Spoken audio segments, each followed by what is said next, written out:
How can we look for early signs of red flags, but also not use confirmation bias or cognitive generalization? This is a good question. So let me break this down for you. Cognitive bias and generalization are happening because you're starting out with a worldview that is a cognitive distortion. It's distorted because it's not absolute fact. It's just based on your experience, your feelings, your emotions. So a generalization is saying all women are liars or all men are cheaters.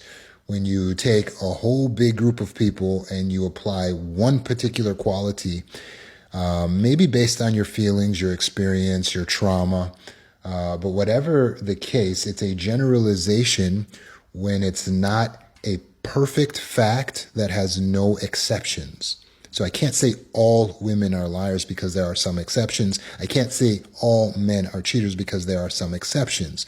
So therefore, those are generalizations and they won't serve you well. That's cognitive distortion.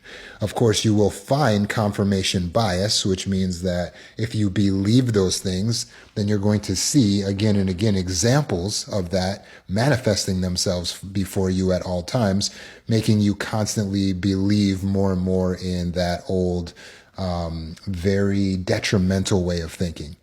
But if you really want to be safe in your relationships and be able to move forward in relationships without being stuck in generalizations and confirmation bias, then you need to change from having generalizations to believing in general truths, which are principles. General truths are incontrovertible facts about the universe where there are no exceptions. That helps you to see the world and the universe the way it really is, which saves you from being disappointed and traumatized as much. For instance, instead of all women are this, all men are this, what I can actually say about the world is everyone will eventually let me down. If you give them the time, if you give them the opportunity, everyone will eventually let me down because everyone is limited in their capacity to care for me, to prioritize me. Everyone is limited in their capacity to be there for me. Now, can you see how this is an absolute fact? It's incontrovertible. There are no exceptions to this because every person is absolutely limited, and therefore, given enough time, they will let you down, even your own mother, right? There is no exception to this. So now we can move forward and be open to connection, but seeing the world as it really is.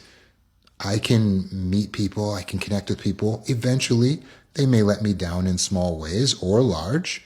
I'll see when it happens, but everyone is limited in their capacity to be able to care for me. Can you see how now I can go forward into relationships and I'm a little bit more trauma proof, right? Instead of just, now I have confirmation bias because another person cheated. No, I know people will let me down. So now instead of looking for red flags, what you want to look for is actual qualifications and disqualifications. That is what you're searching for. Do they qualify or are they disqualified? Qualifications are according to your list of standards. That's boundaries, rules, or specific things that they needed to have.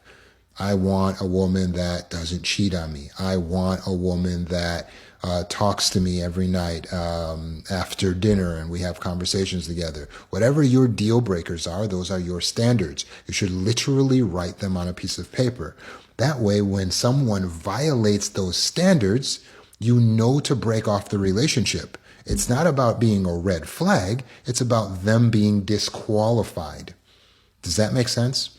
One way that a person can disqualify themselves is by showing a pattern of detrimental behavior. So it could be something small that they do, but when they show it in a pattern of doing it, now it's not just a one-time letdown or an occurrence, but it's their personality because it's a pattern of behavior or responses.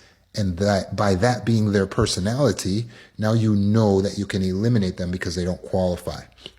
Let me give you an example to make it more clear. Let's say I am dating a woman and she does something to let me down, which is inevitable, by the way. So let's say this time she forgets to text me back when she said she would. I texted her earlier. She said, "Hey, I'm busy. I'll text you back tonight." But she forgot and she fell asleep. And now I feel let down. My feelings are hurt. I feel unimportant, right? This is a letdown. Is it a disqualification? That's the question. Because she fell asleep, let's say we talk the next day and she says, "I'm so sorry. I just fell asleep. We didn't expect that to happen. I totally forgot." Is she disqualified from being able to be my wife? I need to consult my list of standards. What was important to me? Is it important to me that she never goes back on her word, even if she becomes tired, to the point where I know that I can't have a relationship long term with a person who has ever done this, even one time? Is this a pattern of behavior where it bothers me if it's once, but I've told her and she said she was going to correct it and didn't, and then I've told her and she said she was going to correct it and still didn't, and I've brought it up several times and it never got fixed? Then that would be a pattern of behavior or a personality trait, which would then make her potentially disqualified. So again, I'm looking according to my standards if she's actually disqualified. In this case, with this being one time, and with her apologizing for the situation, although it bothered me, and although I need to express my wants, desires, and needs in this relationship, this is not a disqualification. I don't need to dump my girlfriend because she forgot to text me and she got tired. However, if on my list of qualifications, one of the things is that the woman is a faithful woman, and this girlfriend cheats on me. Okay, well, now, because it's a direct violation of my standards, this is a disqualification. So therefore, I will dump her. Do you notice how it wasn't about finding red flags? It was about recognizing what my actual standards are and then identifying if the person qualifies or if they are now disqualified. If they're disqualified, you just let them go. But if the letdown is something that you find is not a disqualification because it's not a personality trait, it was a one or two time behavior, that was a mistake, and they're showing remorse and taking accountability, then you don't have to feel like, oh, this is a red flag, blah, blah, blah, because your job is not to try to figure out if you're going to be able to trust them in the future. Your job is to identify if they qualify right now for the position of being your spouse long term.